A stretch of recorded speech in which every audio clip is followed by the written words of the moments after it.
నువ్వు ఏ interview attend అయినా ఈ క్వశ్చన్ నీకు పక్కా కనిపిస్తుంది. అదేంటంటే ఎస్క్యూఎల్ జాయింట్స్. నువ్వు కోడింగ్లో ఉన్నా సరే, యాప్టిట్యూడ్లో ఉన్నా సరే, ఏ రౌండ్లో ఉన్నా సరే, ఈ ఎస్క్యూఎల్ జాయింట్స్ మీద క్వశ్చన్స్ మాత్రం పక్కా ఉంటుంది.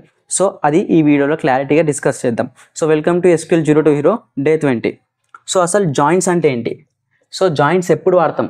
సో జాయింట్స్ ఏంటంటే, నువ్వు డేటాబేస్లో చాలా టేబుల్స్ ఉంటాయి కదా, నువ్వు వెతకాలనుకుంటున్న డేటా 2 టేబుల్స్లో ఉన్నది. ఈ టేబుల్లో కొంచెం ఉంది, ఈ టేబుల్లో కొంచెం ఉంది. సో అలాంటప్పుడు ఏం చేస్తావు?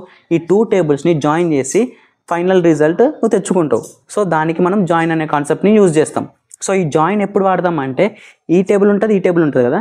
సో ఈ టేబుల్లో కొన్ని సెట్ ఆఫ్ కాలమ్స్ ఉంటాయి, ఈ టేబుల్లో కొన్ని సెట్ ఆఫ్ కాలమ్స్ ఉంటాయి. సో ఈ 2 టేబుల్స్లో ఒక్క కాలం అన్న సిమిలర్ కాలం ఉండాలి.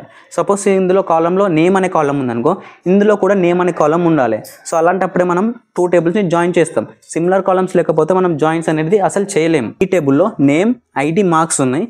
ఈ టేబుల్లో ఐడి, జెండర్ ఉన్నది. సో నేనేమనుకుంటున్నా, నాకు ఏ డేటా కావాలనుకుంటున్నా, నేమ్ కావాలి, ఇంకా ప్లస్ అతను ఏ జెండరో కావాలి. సో ఆ డేటా నాకు కావాలి. సో నేమ్ అనేది ఈ టేబుల్లో ఉంది, జెండర్ ఏ టేబుల్లో ఉంది, ఈ టేబుల్లో ఉంది. 2 డిఫరెంట్ టేబుల్స్ ఉన్నది. సో నేను జాయిన్ పర్ఫామ్ చేయాలి. సో 2 టేబుల్స్ని జాయిన్ చేయాలనుకుంటే మనకి ఏం కావాలి? సిమిలర్ కాలం కావాలి. సిమిలర్ కాలం ఏంది? ఐడి. సో ఈ ఐడి అనేది సిమిలర్ కాలం. సో సిమిలర్ కాలం ఉంది కాబట్టి మనం ఈ 2 టేబుల్స్ని జాయిన్ చేసి ఇందులోకి కొంచెం డేటా, ఇందులోకి కొంచెం డేటాని రిట్రీవ్ చేయొచ్చు. సో ఇది జాయిన్ అనేది. సో మనకు మెయిన్లీగా 5 టైప్స్ ఆఫ్ జాయింట్స్ ఉన్నాయి. అవి ఏంటంటే left join, right join, cross join, self join and inner join.